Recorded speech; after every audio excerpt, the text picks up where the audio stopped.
Welcome back into the GSMC Sports Podcast as we continue on here with some storylines from NFL training camp. As earlier today, we got some reports about how the Washington Commanders are searching for a wide receiver too. These are words that Dan Quinn actively said. There was a tweet and a report that came out earlier from Nikki Jobvala.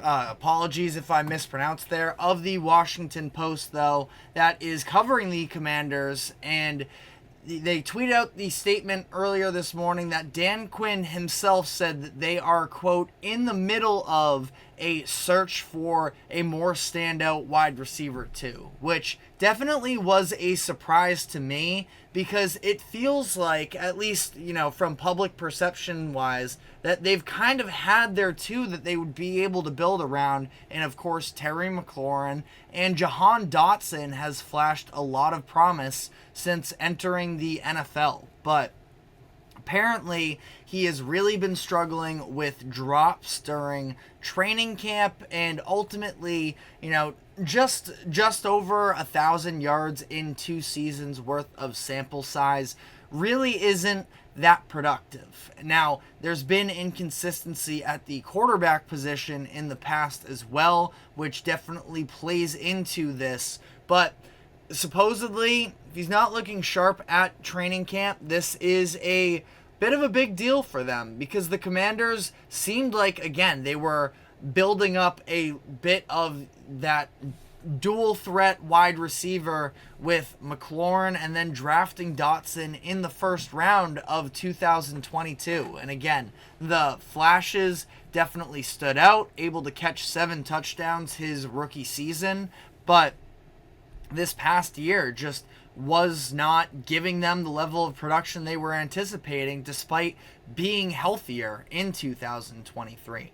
Now again, take it upon yourself to sort of decide whether you want to put that more so on the quarterback play last season versus, it's not like 2022 they necessarily had all that consistent quarterback play either. So, I guess it's a little bit of a double-edged sword there, but the Commanders have definitely invested into some weapons trying to put around Jaden Daniels, the, of course, rookie quarterback that they drafted with the 2nd overall pick this year, and they want to make sure that he is surrounded with sufficient talent because there's one thing in the NFL that's a real consistent is the idea that you sort of have to, especially in those years of the rookie contract, you have to put enough talent around to make up for the fact that you are getting play from the most important position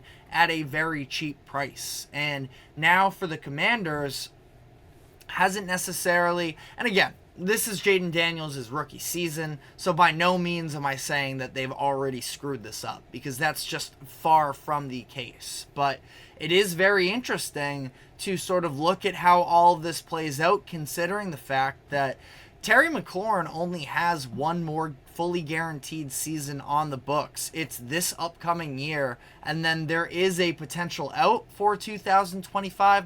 McLaurin's going to be 30 years old at that point. Again, I feel like the Commanders probably willing to keep him around, but at that point, McLaurin is probably going to be trying to look to cash out one more time on a contract extension. So they're going to have a decision to make there. Again, who knows how this sort of all plays out with Jahan Dotson in that same quote that I was referencing earlier as well, in terms of the search for a wide receiver too. Olamide Zaccheaus was somebody that Dan Quinn noted in that same media session as somebody who has stood out so far during training camp. So, definitely not what I expected there. I definitely wouldn't be putting too much stock necessarily in him becoming the wide receiver 2 for them. But I don't know, just adding to the context of what Dan Quinn said there, wanted to at least note that.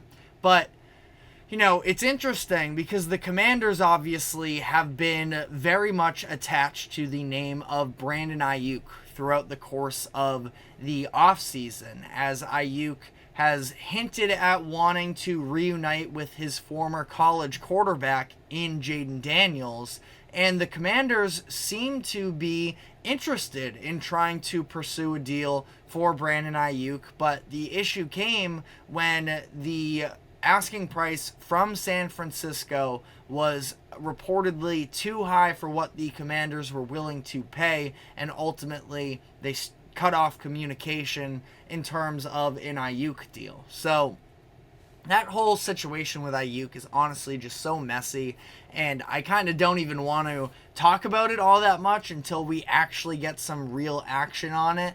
But I thought it was interesting to at least bring it back up in this whole conversation because, again, the long-term stability of the Commanders receivers, they're looking for a number 2 right now. Wide receiver 1 for them, there's a chance that he's not here, or that even if he's here, that he's searching a long-term deal and his current contract is coming to an end. So it's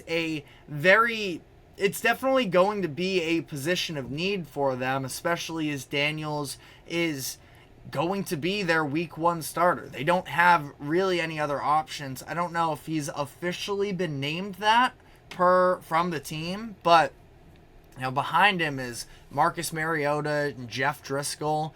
Just doesn't really seem like they have any plans other than to play Daniels, and I think that that's ultimately the right decision for them. They probably have a below average offensive line, but have at least enough offensive weapons that they can be a competent offense. Also, I do think that Jaden Daniels, with his athleticism, is a little bit of a self-starter in terms of an offense that even if the pass protection isn't quite as elite as, maybe you would prefer to help groom your quarterback and get him the experience, I think he's going to be more than capable of handling his own. He's at this point 24 years old, I believe. I think that he should be just fine in terms of he's 23 years old, turning 24 in December. But I wouldn't worry about him not being able to understand how to navigate the pressure and everything. But it's just a fact of the matter that eventually the Commanders are probably going to look to buy in a little bit more while Daniels is on this rookie contract. It's not like the Commanders didn't necessarily invest this offseason as well. Having the 2nd overall pick, knowing that Sam Howell was not going to be their starter, that's why they were leaning on Jacoby Brissett a little bit more at the end of last season. But I think that, we saw them go out and sign a Tyler Biadasz in free agency. They made a number of different upgrades on the defensive side of the ball as well. They added Austin Eckler in free agency. So I wouldn't say that, it's a team that spends a decent amount of money at this point. And Zach Ertz, another acquisition for them over the course of the offseason. So, they are starting to put the building blocks together, but still, it's like you don't look at any position group, I would say, at this point, and say they are truly elite. I mean, D tackle would probably be the one position for them between Deron Payne and Jonathan Allen. That is a very nice duo. But outside of that, I do sort of think that it's a lot of mediocrity outside of that. And it's going to, take a number of different moves in order to build that back up. Again, Daniels, I think he should be capable of at least being a passable quarterback option for a few years here. I don't know if I necessarily see the superstar potential with him, but I definitely think that he can be a starting quarterback in the NFL. And I guess it's just interesting who his partner in crime is going to be for years to come here, because again, you look at Zach Ertz and Austin Eckler. Those are not long-term solutions. Those are just sort of pro-ready. Let's buy you while you're cheap, give you a couple years, and eventually you'll be on your way, and hopefully we have our replacements ready by the time that they're gone. And Brian Robinson is a very promising young running back. I liked the addition of Ben Sinnott in the draft this year. Took him in the 3rd round, I believe it was, 2nd round. They took him out of Kansas State. Very versatile, able to get in the trenches a little bit, along with being a decent passing threat as well. So I definitely see, the vision of the way they are moving here, but I wasn't really anticipating this level of concern at the wide receiver position. And I guess, truthfully, I just see the touchdowns for Dotson. I mean, what is it, 12 in the past 2 years is pretty solid. 11 in the past 2 seasons. Like, that's solid production. Obviously, you'd like more, but in terms of being a wide receiver too, kind of not a bad mark there. But the drops are definitely a concern for him, and if that's going to be the case, maybe they do end up having to go another direction. But I do think that, again, wide receiver 2 is a hole that's pretty easy to fill. It's just a matter as well. I'm definitely long-term storyline here. Curious about how they choose to go about Terry McLaurin and that contract situation, but let me know in the comment section what your thoughts are. But we are now going to be previewing the upcoming season for the Green Bay Packers after they signed Jordan Love to their new deal. They emerged last season and seemed like they could be closer than we ever anticipated. So is that success sustainable long term, or was it a flash in the pan? We will be diving into that. But first, a quick break. Do not go anywhere. We'll be right back.